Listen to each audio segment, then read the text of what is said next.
in my personal life, one of the things I'm really interested in is biohacking, right? How do you live past 100? Superannuation plays a big part in that because the next generation are going to live longer. And whether they biohack or it's better medicines that come along, right, they're going to need more money, right? So it almost becomes more and more and more important. Do you or can you ask people how long they want to live? Is that like a question? What you can be doing is giving them the tools to be able to look at what sort of retirement they want to have. We've got a wonderful online retirement calculator that enables you to put in, what have you got, how much you're earning, what do you expect to make from a contribution standpoint, and it's then very honest about, listen, this is where we think you'll be by the time that you're retiring and how long you'll have money lasting in your pension for, in your superannuation for, and then, what the pension will be available after that. If that's not what you want, so if that's not what you want, it's up to you.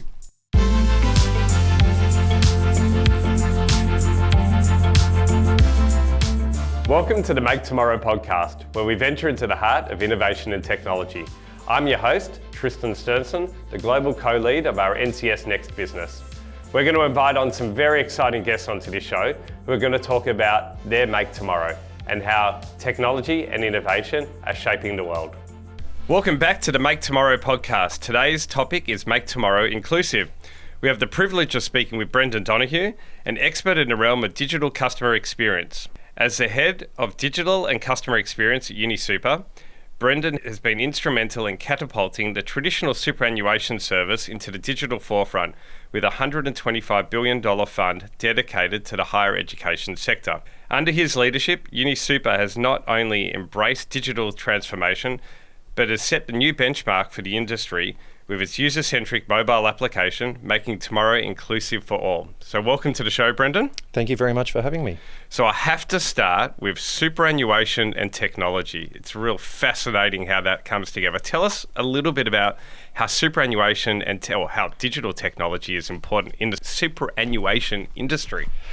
It's a fascinating question. So if you think about superannuation is this fascinating product.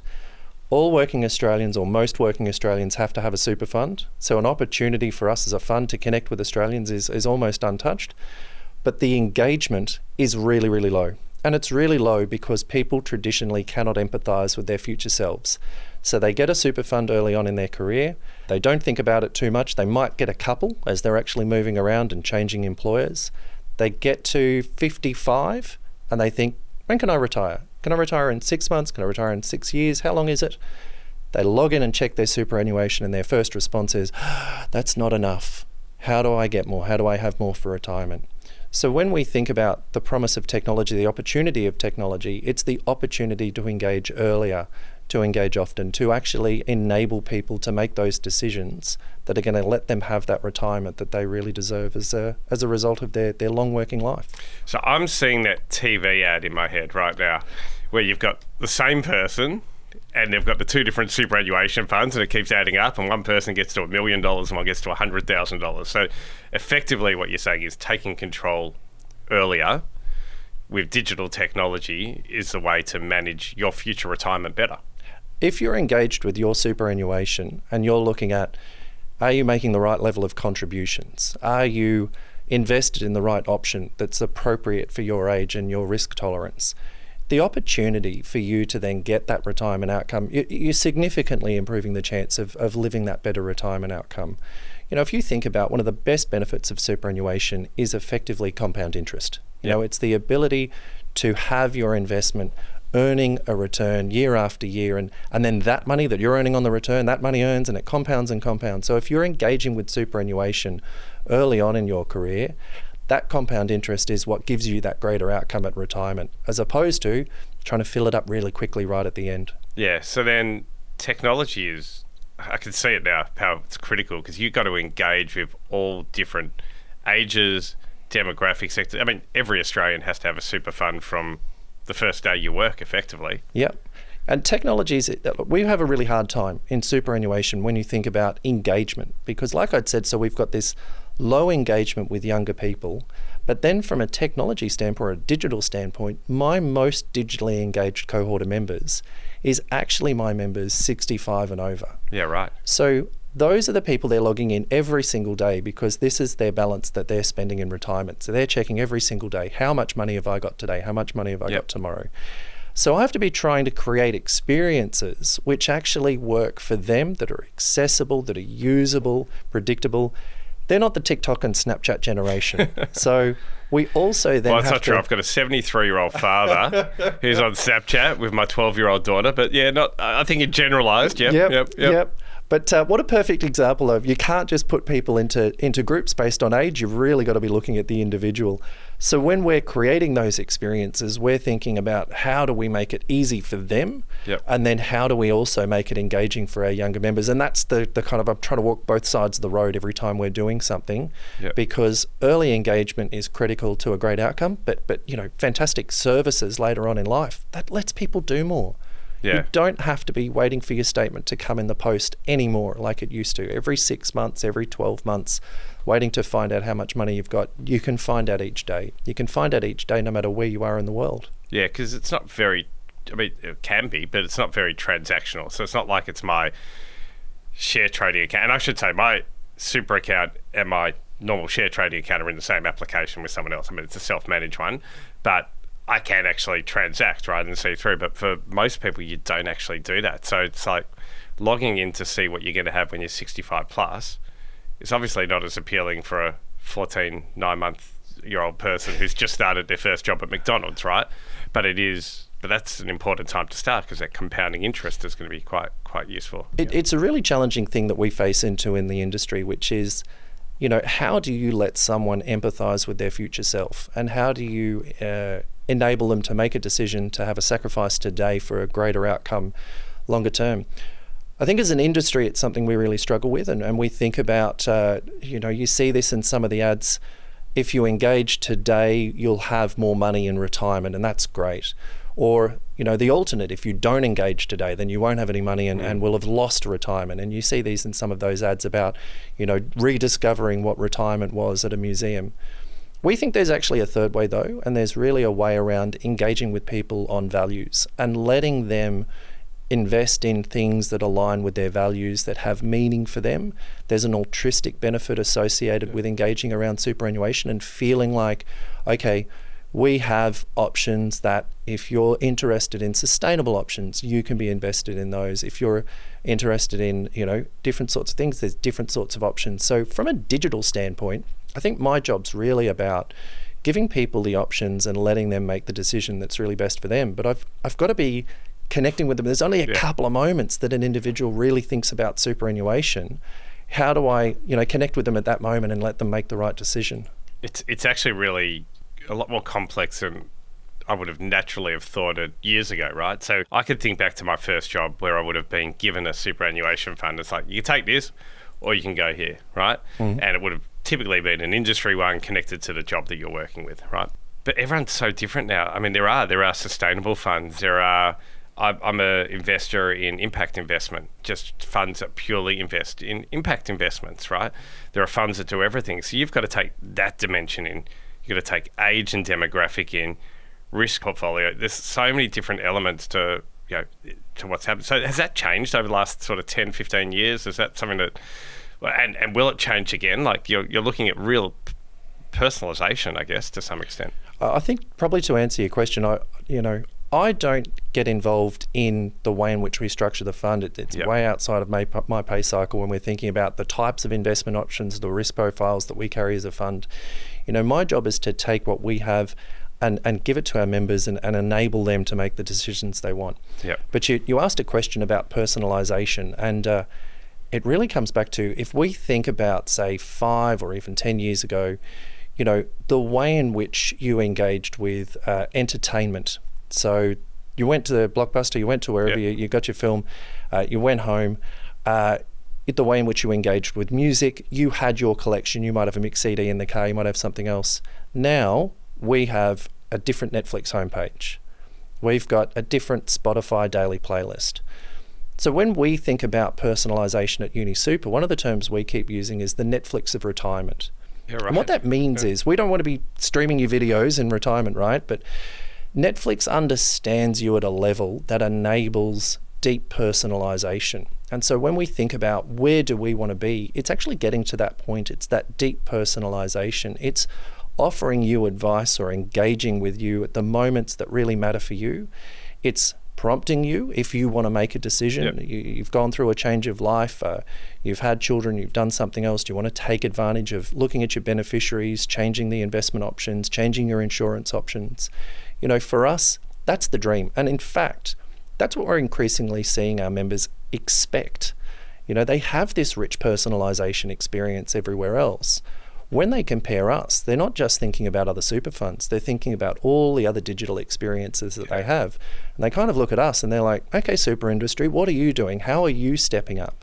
So I think as an industry, it's really interesting as well, where we have been quite conservative, or we are quite conservative of the nature of our industry, but we're really running into, okay, now how do we catch up with where our expectations are from our members? I'm glad you said Netflix and not Facebook. Because the next thing I'll know is I'll be talking about a dog walker, and there'll be some investment fund that I can invest in that will have dog walking or probably pet stock, right? That'll come up. That'd be a good investment though. So that's really interesting. So knowing people at their life stages, right? So it's a big banking thing as well, right? Like I've done a bit in banking around risk and mortgage and lending and stuff, which kind of fits the same category. But so understand it. Do you see that as artificial intelligence getting involved over time? Is that a big area? I don't know is the honest answer. And it's something that we're actively looking at, though, to try and understand where do we go next? What's the data that we need? And when we think about AI as an industry, AI is more than just your ChatGPT and your large language models. It's machine learning, it's pattern recognition. Within the finance industry, this has been stuff that's been available for a while now.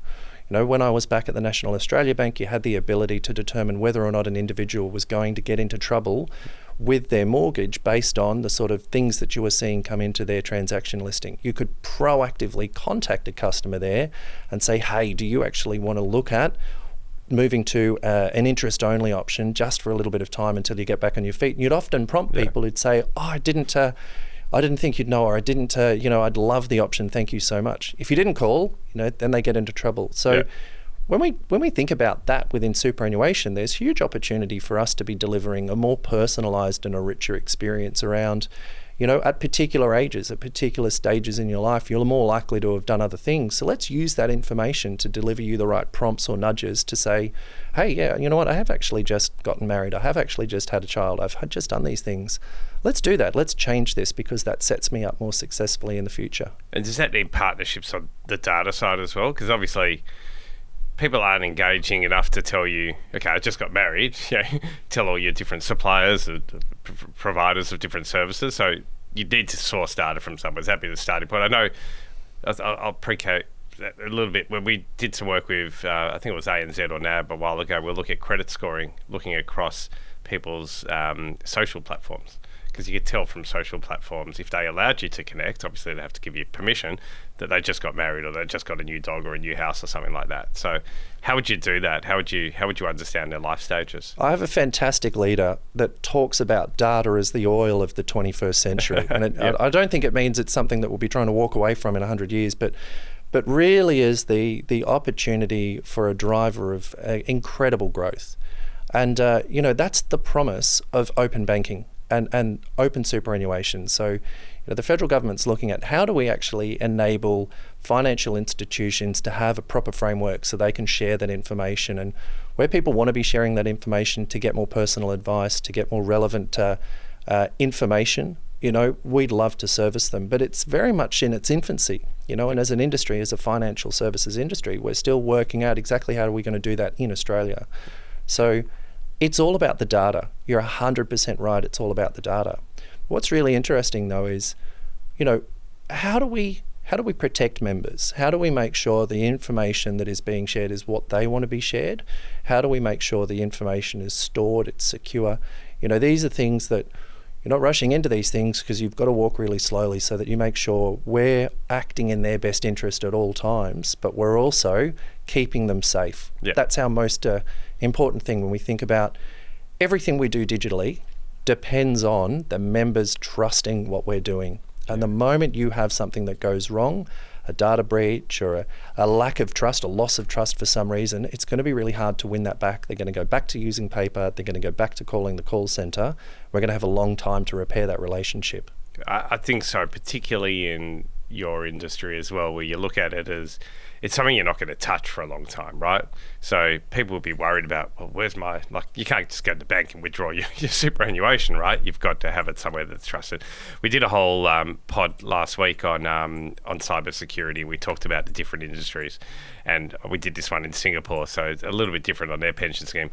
Super never came up as an industry they're worried about. They're worried about medical records, they're worried about phone records, they're worried about even shopping and retail experience, what the people have bought. But it's an interesting one because I actually think that's, it's kind of, for me, number one, I want to protect my financial assets, right? So that's fascinating, yeah.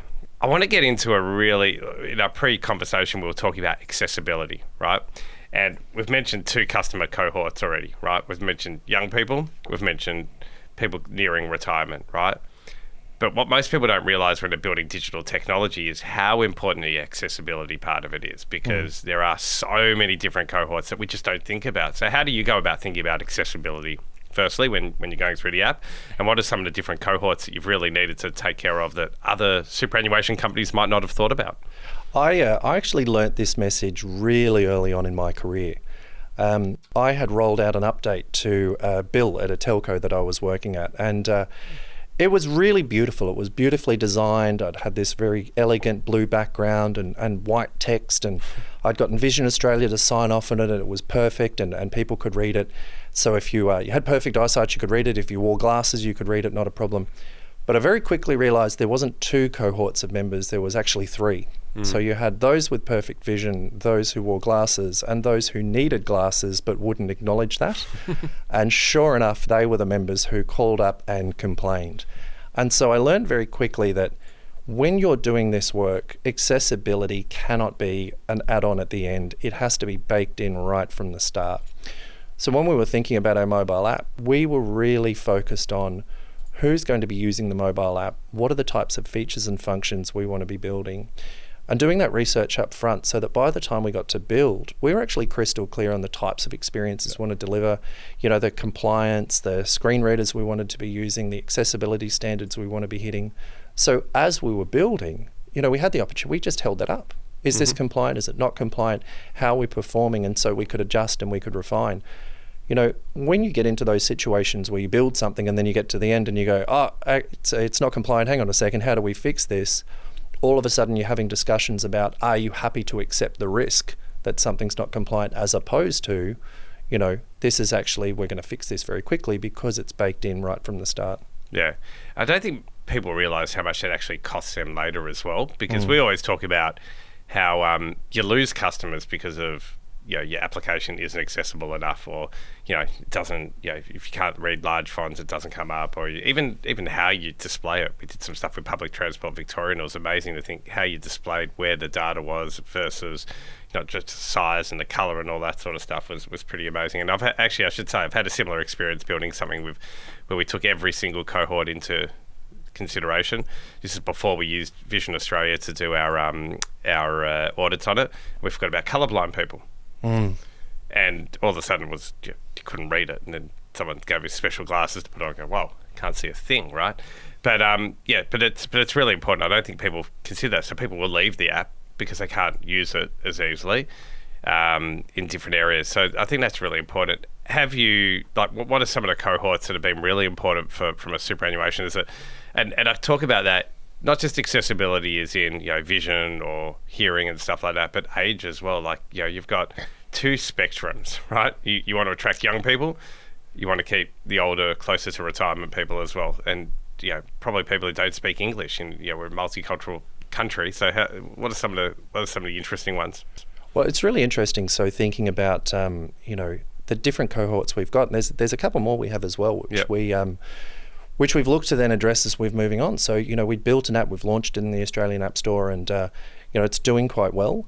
And we've really looked at how do we actually, we had seen it maybe initially as an addendum to what you were doing. So people would use superannuation or, engage with UniSuper, and then they would use the app as an addendum to snack, essentially. Yeah. And what we've learned is app is now our primary channel of member engagement. So the uptake has been phenomenal. It generates more login traffic than any of our other digital channels. You're right. And people are spending longer in the app than they were spending anywhere else. So we very quickly realised this wasn't just a snacking experience. This was a full-featured self-service experience. And so we had to then build in capability to enable that comprehensive self-service, but keep the biometrics in, keep the seamless authentication, because those were the things that people were finding difficult, but typing in the password or remembering these details. What they wanted to do was focus on their superannuation. Yep. The other cohort we think about is people that get overwhelmed by superannuation. So superannuation as a product is a really complex thing. We talk about the cognitive load associated with understanding superannuation is really high. The last thing I want the app to be doing is to be then an extra layer where you're thinking about how do I use this app so then I can engage with the thing that I might find difficult to understand. Yep. I challenge my team, I want our design to be what we call invisible design. So it should be completely seamless between the member thinking about I want to do something and then engaging with their superannuation, making the changes, finding out the information, asking the question. We should be completely invisible to that experience. Yeah, right. Which kind of leads me to that third, which is we actually need to be servicing members no matter where they are. And this is one of our big changes we did this year, which is opening the app up to be in almost every country internationally. Because we've got this vision of people should be able to connect with superannuation, which is their largest or second largest asset many people will have in their lives, whenever and wherever they are in the world. And so that's what we've tried to do with app, and that comprehensive self-service and focusing on all these different cohorts gives them the ability to actually do that. So how would that normally manifest? So if you're overseas, can you not interact with your super? Is that what's happened in the past, or? It's an easier experience if you're doing it inside app. Yeah, okay. If you were calling the call centre, to process something, you'd have to be calling during Australian hours. Yeah, okay. You could have sent an email, but that's a long backwards and forwards to actually get the thing resolved. And, email's an insecure channel. If you're sending something in email and someone gains access to your email, they can see the information you've sent in the past. Yeah. App gives people the ability, once you've got that biometric authentication enabled, to quickly go through and do these things that they want to be doing, while still be kept really safe. We know the device, we know your biometric authentication. We can ask you questions during step-up transactions to just make sure we're talking to the right person. But it's that seamless ability to really be, engaging with super no matter where you are. You might be in a market in Istanbul and you can still be engaging with us, as opposed to having to wait until you've got a moment to call the call centre. Yeah, right. That's interesting, because you think about, I always think in the friction of engaging with different services, right? And, number one, the easiest one has to be your telco, because it normally isn't, but it has to be, or your bank, because, you need to get quick access to it. And I wouldn't think super being up there. I'd think of it being right down the bottom of the spectrum, because why would you need it when you're in the market in Istanbul or whatever, right? But it is really important. And I mean, we've done a lot in the super space, and I've seen apps go so far over the last few years. It's really taken off, because, I mean, the understanding of it and not to mention we're also pumping more money as a country into super every year as well, and it's increasing, so it's become more and more important to people. But that's great. So I'll go a little bit off script, a little bit more technical, a little bit more futuristic on this, right? So we're talking about an app, right? Mm-hmm. And apps are, I love the fact that apps are becoming a bit old school, because they've been around for 12 years, 13 years. I can't remember what year it was. 2010 were the first apps in Australia. We now go down the metaverse or immersive experiences, right? And I was fortunate enough to see or have a full demonstration by Apple of the Vision Pro a couple of weeks ago. And everything was amazing. You could do everything in this Vision Pro. You can have your computer set up. You can have your whole work set up, whatever. Do you see a world where superannuation goes into the metaverse? I see a world where, as an industry, we need to be meeting our members where they are. When I think about the work that we're doing in superannuation, it's about really focusing on being present at the moment that an individual's making a decision around super. So as an industry, there's a couple of times you get your first proper job. People have a real think about, okay, what's the fund that I want to be with? Or actually, when they get their first job, and that might be working in retail, might be working in fast food, or, Yep. in food. Get superannuation. You think about the next time when you get your first proper job out of uni. And then it's often around end of financial year or what is it, New Year's Day, where you're making New Year's resolutions. These are peak times. So what's interesting is superannuation is not something that is front of mind for our members. We want to identify when are they thinking about it and how can we connect with them. So if that's the metaverse, if it's in different channels, I'm happy to consider anything as long as it's where people want us to be connecting with them. The last thing I want is wonderful online experiences where you're getting ads for super companies and then you're starting to think about, gosh, that's annoying. I'm really not enjoying this when they're constantly bombarding me. I want to be present at that moment. I often think about engagement done really, really well is like a baton relay.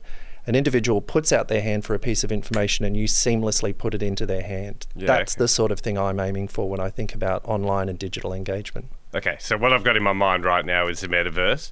I've got my superannuation funds that I can't spend until I'm 65 plus, but I can in my metaverse game. I'm gamifying it here, right? Snoop Dogg has a block of land in crypto that I could buy right next to him for $6 million.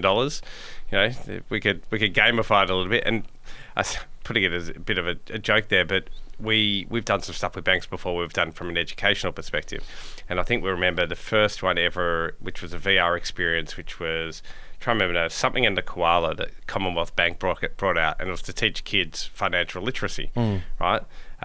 So maybe there's a world where you can use metaverse for that. Like, you could gamify it, like the share market game that they do in schools, right? You get fake money and you invest and you learn about it. Maybe you can actually use your super money, but you don't actually use any money. But I think to buy land next to Snoop, you actually need Bitcoin. Okay, so let's talk a little bit about yourself. So, interesting background we're talking about before. So you started in the telco space? I did. I started in the telco space. So my first job out of school was at a very small telco, a startup on the Gold Coast. Its computer room was a computer with a desk, or a desk with a computer on the side. We'd put a fan into the side of the computer. There was about 50 different staff up there, and that became APT Mobile, or it was bought out by APT Mobile. And by the time I left, a couple of hundred staff, 200,000 Australians using their services. And so it was an incredible opportunity to grow, and I got bitten by the telco bug. Moved to Sydney, worked for a couple of different telcos, and wound up working at both Optus and Telstra, really looking at their online experience around invoicing, online payments, and that's where that focus of, if you do things right for customers, they're more likely to just engage with your services. People don't care about getting a Telstra bill. They care about using the great service or the great coverage. Yeah. So when I was looking after billing there, that digital billing experience, it was a real focus of understand what the members' expectations are and meet them. Yeah. Don't send out 4 and 5 page bills where you're trying to explain every single possibility. It's really just understand what are their concerns about what they're paying and address them up front. I'm actually going to rename this podcast.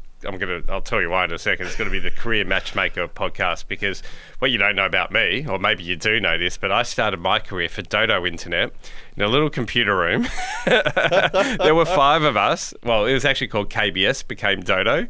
I built the billing system. Yep. I think we've got similar backgrounds here. That became Dodo, became Vocus, M2 became Vocus. It's now wherever it is. And wow, it's probably similar to, in fact, I remember I actually went in, our office in Sydney became the APT office in World Square. So, small world. It is a ridiculously small world. Yeah. I think it's, if you're thinking about working in the industry, it's those opportunities. Never waste an opportunity to learn something. It doesn't matter the job that you're doing. There's an opportunity to be the best, but also to connect with people and understand what could I be doing better all the way along. Yeah. Telco's a really good space to start, though. And I know we've talked a little bit on this about a few different instances, but they move so quickly, right? And I mean, I started in the telco space in the year 2001, it would have been, right? And, we didn't have iPhones back then, right? We had the internet. It was dial-up internet, right?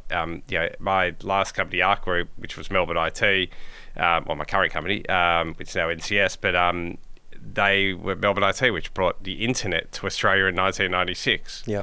We're not that far on, right? It's incredible. I still remember, we would do our print run And so we would burn to CD the invoices, and I would put them in a cab, and the cab driver would drive from our office on the Gold Coast to Brisbane so that they could be printed, because that was the most efficient way to transfer the data. Yeah. The difference today is just absolutely incredible. Yeah, and technology's made that happen. So telcos are a big starter in that technology because they need to adopt it quickly. But then on the opposite end, not the opposite end, but different side of the spectrum, you've got the superannuation industry that can take advantage of that technology, right? And I think you said, so you've been through telco to banking to super, right? So you kind of had all those different spectrums. Like I see telco as fast moving. I see banking as extremely secure and sophisticated. How do you fit super in between or within that realm? Well, what's really interesting, the banking experience that I had was phenomenal. I went into the National Australia Bank, and the competition that exists between the big four, particularly around digital experience, was absolutely breathtaking. If you had a good idea and you could pitch that idea, people would fund it and you'd be able to release it. I was at NAB when we were one of the first, or we were the first, to engage with Google Home. I was at NAB when we went through and we launched the NAB app that NAB has today, re-engineering what they had and really updating it and pushing it out. And it was incredible. When I came over to superannuation, it was quite a different experience, because what we had was an industry which is much more regulated. It's much more of it was much more of a conservative place. It still is, I should say, a conservative institution when you think about managing the money. But where we've really gotten into is, okay, we understand that superannuation, there's consistency. If you look at the other funds around their vision, what do they want to be achieving? They want to deliver the best retirement outcomes. But our CEO really talks about the thing that's going to set us apart is execution. So we're really supported in, okay, lean into these hard things, engagement, access, advice, and really connect with people at the right time. We've got a lot of opportunity to do that. And I think that's incredible. The other difference is, and this is from a personal standpoint, thinking about careers, working in superannuation is unlike anything that I've ever done in my career because of the values that align. When I was working at banking, wonderful organisation, wonderful institution, but working in superannuation, there's a real sense that you're helping build the Australia of tomorrow. Yeah. The things that we invest in, we're a $125 billion fund, so there's a lot of Australians' money that's tied up in what we do. So there's a real sense of responsibility that we get it right for them. Yeah, it's interesting. So in my personal life, one of the things I'm really interested in is biohacking, right? How do you live past 100? Superannuation plays a big part in that, because the next generation are going to live longer. And whether they biohack or it's better medicines that come along, right, they're going to need more money, right? So it almost becomes more and more and more important as we grow, right? I mean, maybe the retirement age pushes up, and there's actually a science, by the way, between, and I learned this last week in the US, there's a science between cognition and longevity.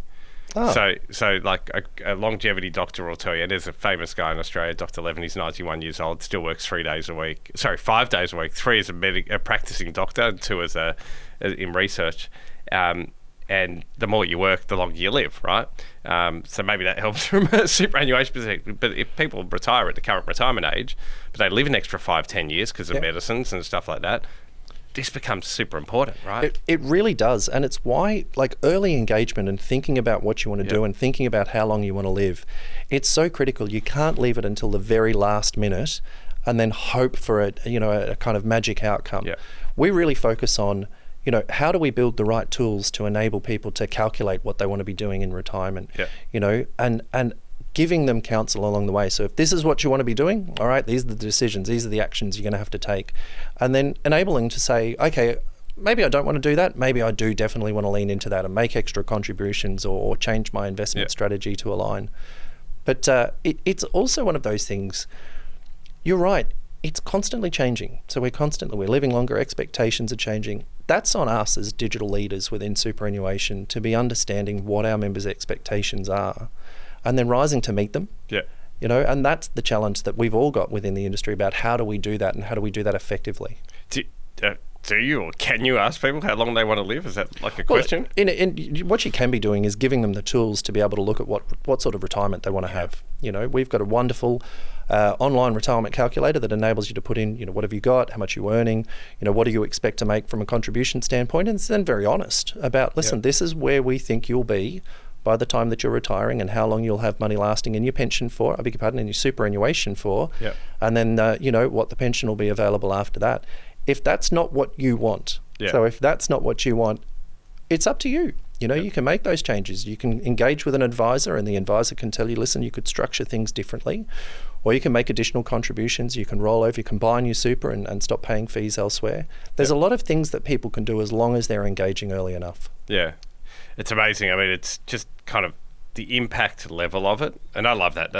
Every business we've ever done, there's always had to be an impact element. And it drives a lot more people as to what they want to do. And then, I mean, everything has an impact, but looking at that through that scale of how digital really needs to impact the livelihoods of people as they get older, right? Yeah. It's a bit of an oxymoron, like the digital and aging, but we've got to get a lot better at it. And also in our Singapore business, they call it a silver tsunami, right? So a lot of aging people, and a lot of it's around healthcare and stuff. But the financial side of it is critical because that independence through financial that allows you to get that healthcare is critical too. Yeah. You think about health and wealth are the two things that everyone needs as their foundational things to then enjoy a happy life, no matter how old they are. Yeah. If you're worried about putting food on the table, or if you're stressed because you're not feeling very well, it's going to be hard to devote any sort of mental capacity to anything else in your life. And that's why I kind of love what I get to do, because it's so focused on that half, okay, I'm going to help you be in control of what you're doing, from building wealth and then enjoying that wealth in retirement. And we couldn't do this in the past. That's the other thing too. It's like, I love industries where people say, yeah, this is really good and we're doing it now because, I had it's a funny one, but someone actually said to me, because we care more now. I'm like, no, you don't. Because 10 years ago, the technology wasn't available to you. But as technology advances, which is why I asked the metaverse question as well, as technology advances, I can guarantee if we're sitting here in 10 years' time talking about this, we're not talking about a more mobile app. No. We'll be talking about something else, right? But that something else is going to have the same objective, right? Yep. Spot on. Yeah. And that's why, once again, as digital leaders in this space, we've got to be constantly watching what's going on and never choosing the right thing to actually take a bet on or to pursue.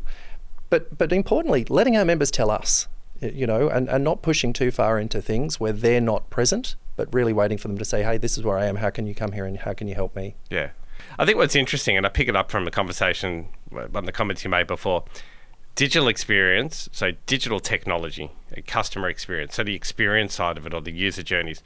I don't think the user journeys ever change, right? It's just how you implement them with the technology. Would that kind of make sense? Yeah, if you think about engagement with superannuation, you start at an employer, you engage with superannuation, you make contributions, you might see an advisor, or you go into retirement and you exit. It's a fairly stock standard journey, but it's how. It's how you do all of those things. That's where the revolution has been. Yeah. And that's where increased competition exists now. And that's also our opportunity to just keep going back and looking at how do we make it simpler? How do we make it simpler? A couple of years ago at UniSuper, we were looking at the onboarding journey we had for new contract workers at universities. And they had a really long time between signing the contract with the university and then getting their first letter from us.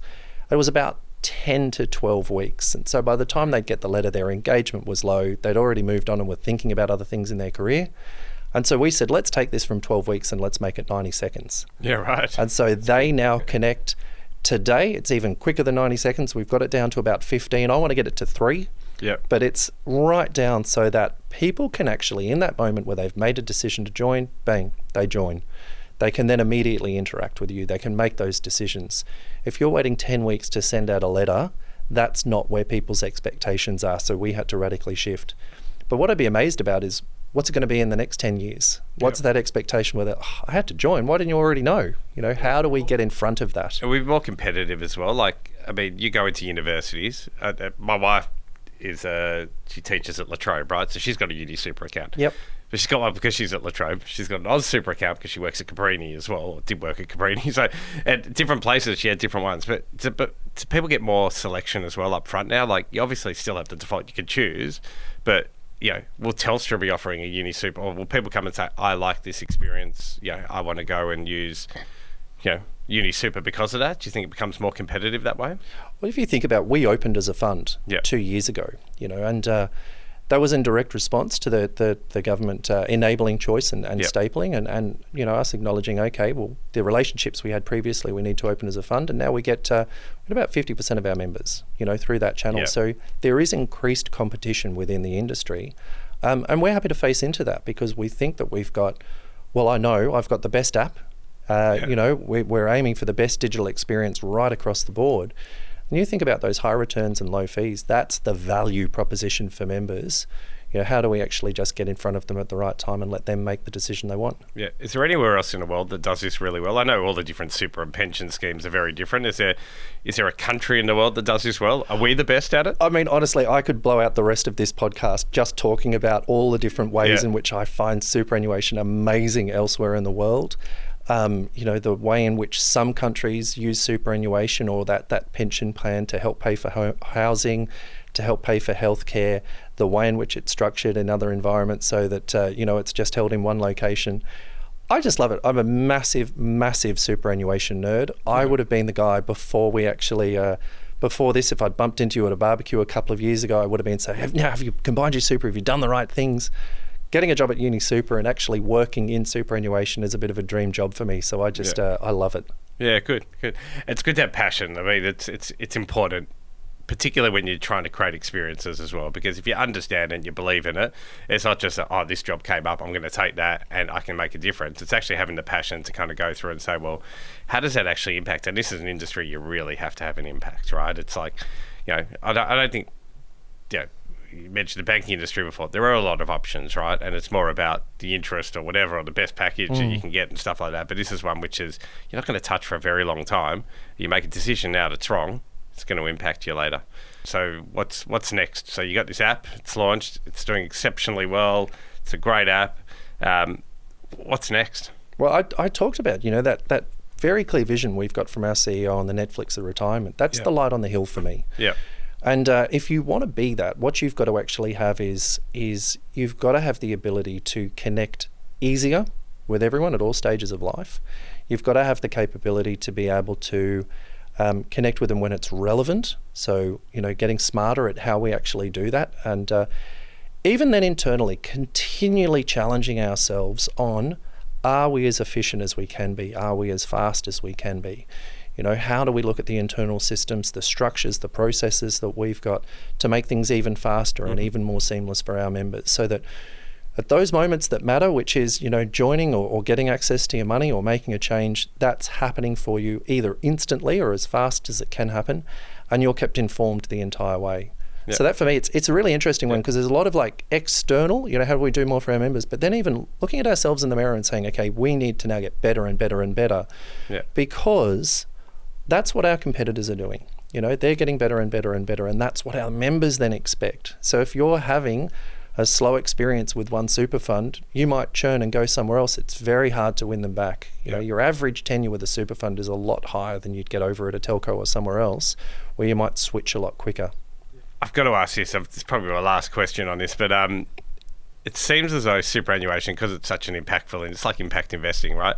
Is there a lot more collaboration between super funds than there would be between... I'm pretty sure ANZ doesn't call NAB and say, hey, we're creating a new product and we should all do, it's going to be impactful, let's go do it, right? But is there a bit more collaboration in super because you've all got the same impactful end game that you're trying to achieve? I don't know that I'd use the word collaboration, but there is definitely a... and I also saw this within banking, just to be clear, and in telcos, for those things that impact an industry, we want to know, we want to stay connected so that we can understand. And those things are like, fraud and security. And there are groups and bodies which facilitate those discussions. And we're keen to be involved in those because a rising tide lifts all boats. So if you want to have a really great online experience for superannuation in Australia, we have to make sure our members are safe. Yep. So how do we do that? And we're really looking at that individually, but collectively as well, with the different regulators and different groups on, okay, what are the improvements we can make? And how do we do it in the right way so that you're improving security, anti-fraud protection, but also not going so far that you alienate people and then they don't want to be using your online solution. Yeah. So the stability of the kind of the fundamentals, right? The Yep. cyber, you mentioned the open superannuation, like open banking have as well.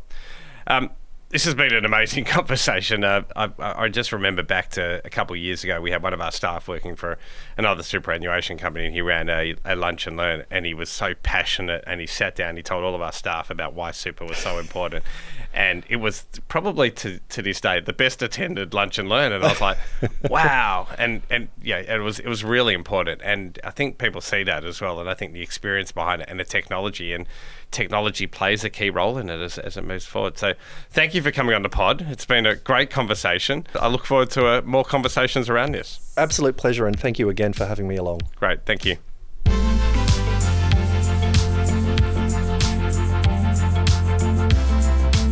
If you found today's episode interesting and want to hear more about our Make Tomorrows, please subscribe to our channel.